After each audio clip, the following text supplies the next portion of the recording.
Well, hello again, my model building friends. Boyd here with you, and welcome to another edition of TrekWorks. Got a lot of action going on the bench today, guys. You can see that we're making some further progress on the Enterprise since our last video.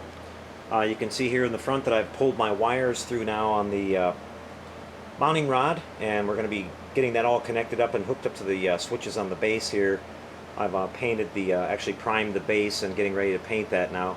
You can see that we've got the deflector dish installed on the front now too as well, and our lighting is coming through really good on that.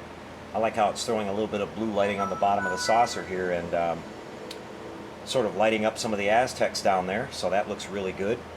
What I'm doing today is, you can see I'm working on more of the masks for the engine pylons. I'm about halfway through these right now, getting them prepared to be put on. You can see the nice candy cane pattern here on the back that's familiar that we saw on the refit, and so we're going to be adding all these nice colors on this. I've got this other stack over here that I've basically got worked out, where now I've just got to go in and use my hobby knife and remove all the individual sections, and you can see I've started applying some of them here at the rear. Once all the Aztec work is done, I'm going to be doing some more paint detailing work on this. I've got to paint these little black vents and some other little details on it here and there, but she's looking really good, guys. Back here on the bottom, you can see I went back and painted these grills now. The camera, of course, is overexposing these again, but we've got a nice look on that. And so we're doing very well on this. There's a little bit more painting detail done on the saucer, as you can see. So, okay, guys, well, I'm going to come back in just a couple seconds here and update you. I'll show you what the nacelles look like with all the masks applied. And then we're going to come back and do some painting work on them. And once we get that done, things are really going to be looking good, guys. And all we have to do is come back and apply the rest of the decal markings and a little bit of painting detail. Get this put down on the base and finish our wiring, and this thing will be done. So hope to make a lot of progress on it today. Alright, guys, hang tight. We'll be back with you in just a few seconds and show you some more progress. See you then. Well, hey there again, everybody. I'm back from a long session of masking and painting. And you can see that we've got our Aztecs done on the nacelles now. Hopefully these are showing up for you. You can see that we've got the beautiful patterns going on there. You can see the candy canes here at the rear. And you can see some of the detail there at the top on the different colors we have going through this. It's turned out beautifully. And you can see that now we've got it mounted on our stand again. Our wires have been pulled through.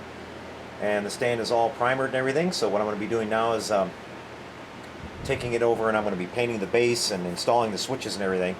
And we're going to finish up here by doing a little bit of touch up here and there.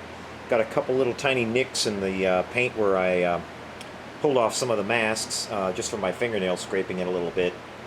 The masks worked perfectly. We had no problems, no residue left behind or any paint lifting or anything like that. So really pleased again with how well these worked. I'll spin this around. You can probably see the Aztecs on the other side here, and you tilt it a certain way and you can see them lighting up. Of course, they look beautiful, and we're really pleased. So we're going to get the base taken care of here, the switches installed, and then we're going to come back and add on the rest of our markings, and we're going to be getting very close to getting this wrapped up, guys. So things are looking really good here. Be back in just a little bit and show you some more. Alright, everybody, well, I'm back, and you can see that we've got her all up on the stand now and all lit up and everything, and I can say that she's all pretty much finished up now, guys. I went back and added all the markings onto the nacelles, and you can see how that brought those to life. It adds a lot of detail on the model.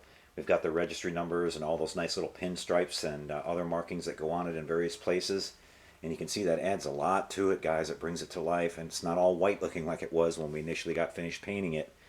And everything turned out really well on this, guys. I'm really happy. You can see the lighting kit working there from our Tenant Controls lighting kit, which gives you the spinning bassards and the double flashing strobes and the navigation lights. And it turned out really good. I'm going to show you the top of the saucer here, and you can see that when you shine the camera around on it here, it really lights up those nice Aztecs.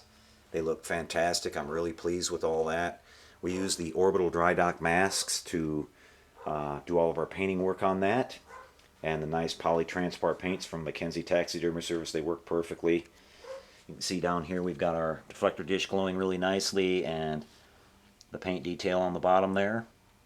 We added that gray ring, and we also added all the Aztec paneling on the bottom of the saucer and all over the model, and it really was worth it, guys. It makes this model just beautiful. It looks a lot like the QMX replica. And so for around $200 or so, you can put this model together and have a really close replica to the $9,000 QMX model that's out there. So it doesn't take much math to figure out which way to go on that one. And a little bit of work here, guys, and you can have a beautiful display. And we had a few issues about the model as far as strength goes with how thin the plastic is, but guys, I'm happy to say that once you get this all put together, it's actually very strong. It held up very well. I had to do a lot of sanding on it.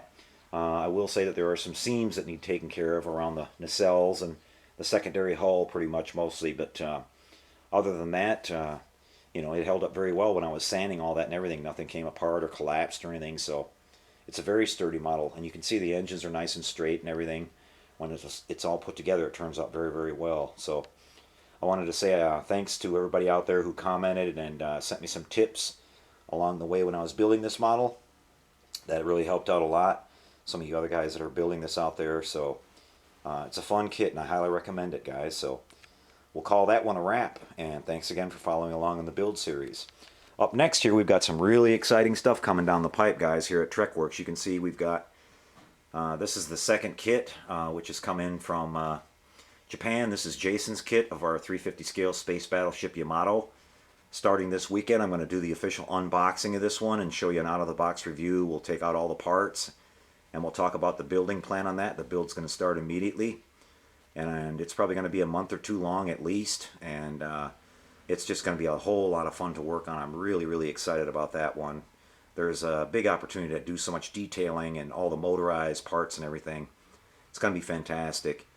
And then we've also got some projects of my own I'll be working on. Here you can see we've got the Mobius Jupiter 2, and I've just received the brand new Mobius lighting kit for this one, which I'll give you a shot of here. We're going to do an out-of-the-box review on that and show you what that includes.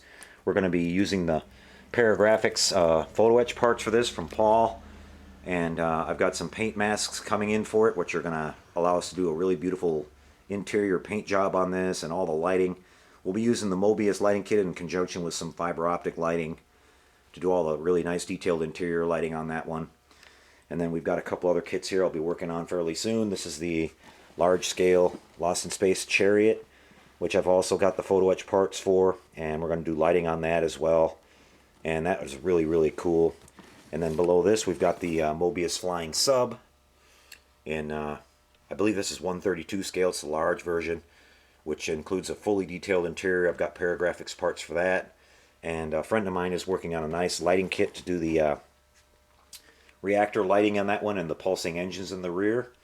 And so that's going to be a fantastic build and a lot of fun. So, and then also coming down the road, guys, we've got a big Star Trek project coming in that I'll announce here when the kits arrive. Those are going to be fantastic, and I'm really looking forward to showing you that. And that's going to probably take me all the way through the fall and into the spring when we finish all these up. So I'm really happy with all the work, guys. It's going to be really exciting around here, and I hope you guys will tune in and check it out. So, okay, guys, well, that's a wrap. Again, this has been our Revell 1/500 scale Into Darkness Enterprise. I highly recommend the kit, guys. They're a little bit hard to find, like I said, but you can find them out there.